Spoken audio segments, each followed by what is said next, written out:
Éclairage statistique du prix de l'Arc de Triomphe. Tous les chevaux de la planète, et les meilleurs chevaux en tout cas, se sont donné rendez-vous à Longchamp sur 2400 mètres. Ils sont âgés de 3 ans au-dessus. Ils vont se disputer une palme, un Graal ô combien convoité. Alors, s'agissant des meilleurs pur sang de la planète, comme je le précisais, a-t-on droit à des arrivées logiques? Pas vraiment. Si on regarde la composition des arrivées de ces 10 dernières années, on s'aperçoit que c'est seulement à une seule reprise que la solution du Quintet plus 5 sur 5 s'est retrouvée parmi les 8 favoris de la presse. Une fois, c'est peu. Intéressons-nous à présent à la réussite du premier d'entre eux, le premier favori de la presse, le chouchou des pronostiqueurs. Qu'a-t-il fait? Il a gagné 3 fois et s'est placé 2 fois. Bien, mais on peut faire mieux. Donc, si j'avais 2 conseils à vous donner, je vous dirais oui, oui, oui aux favoris, non, non, non au jeu béton en favori. Après cette manif, retour au calme avec la dernière performance. Pourquoi la dernière performance? Parce que, évidemment, elle va déclencher certainement chez vous le réflexe de sélection, entre guillemets. Alors, s'agissant d'une course ouverte à des chevaux venus d'horizons divers, donc une rencontre internationale, il y a de nombreux chevaux qui n'auront pas foulé la piste de Longchamp au cours de la dernière sortie. Est-ce important? Pas du tout. Oubliez ça. Il faut voir que les chevaux qui viennent de courir à Longchamp n'ont qu'une réussite de 52%, alors que les autres ont une réussite égale à 48%. Les 3 ou 4% d'écart ne sont pas bien graves. Donc, aucune préférence pour les chevaux qui viennent de courir à Longchamp.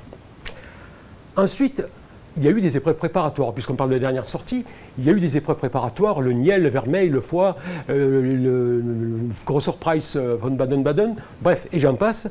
Alors, y a-t-il des épreuves qui mènent plus, qui préparent plus à ce prix de l'Arc de Triomphe que d'autres? Si on s'intéresse aux vainqueurs de ces épreuves, je peux dire sans hésiter que celle qui prépare le mieux à l'Arc de Triomphe, c'est le prix Niel. Au cours des 10 dernières années, il y a eu 2 vainqueurs et 2 placés. En tout cas, si on s'intéresse aux vainqueurs, si on s'intéresse aux vainqueurs de ces préparatoires, c'est le prix Niel qui a obtenu les meilleurs résultats avec 2 vainqueurs et 2 placés dans l'Arc de Triomphe. Maintenant, si on s'intéresse aux chevaux qui ont couru l'une ou l'autre des épreuves, on s'aperçoit que le Grosser Price von Baden-Baden, en réussite, est de loin le meilleur. Pourquoi? 15 chevaux au cours des 10 dernières années se sont présentés au départ du prix de l'Arc de Triomphe et 5 d'entre eux ont terminé à l'arrivée, dont un qui a gagné. Vous avez tous en mémoire la fameuse victoire de Dan Dream. À présent, passons aux caractéristiques de la course du jour, de ce jour.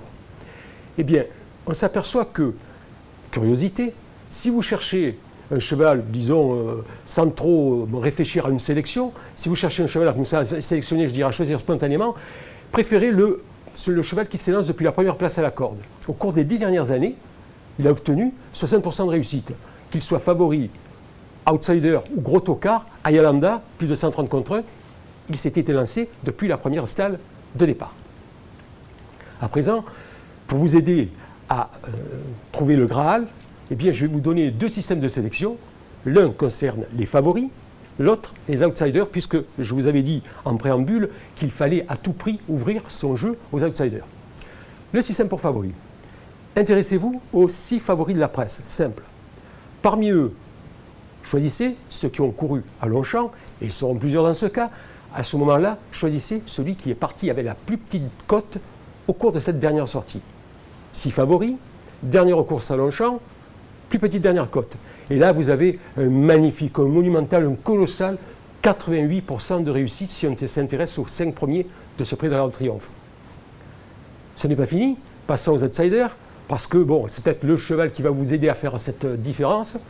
Eh bien, cette fois, vous vous intéresserez aux chevaux qui se situent au-delà des 8 premiers favoris de la presse. Je dis bien au-delà, et c'est normal. Parmi eux, intéressez-vous plus particulièrement aux chevaux âgés de 3 et 4 ans.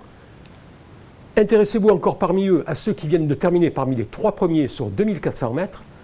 Et vous aurez à la sortie un 83% de réussite retentissant pour ces chevaux. 83% de réussite au cours de ces 5 dernières années. 6 chevaux ont été sélectionnés avec ce système-là et 5 ont terminé à l'arrivée. N'oubliez pas, hors des 8 favoris de la presse, chevaux âgés de 3-4 ans, venant de terminer parmi les 3 premiers sur 2400 mètres. Et là, vous avez, je vous le répète, un 83% de réussite retentissant, à ne surtout pas oublier. Faites vos jeux.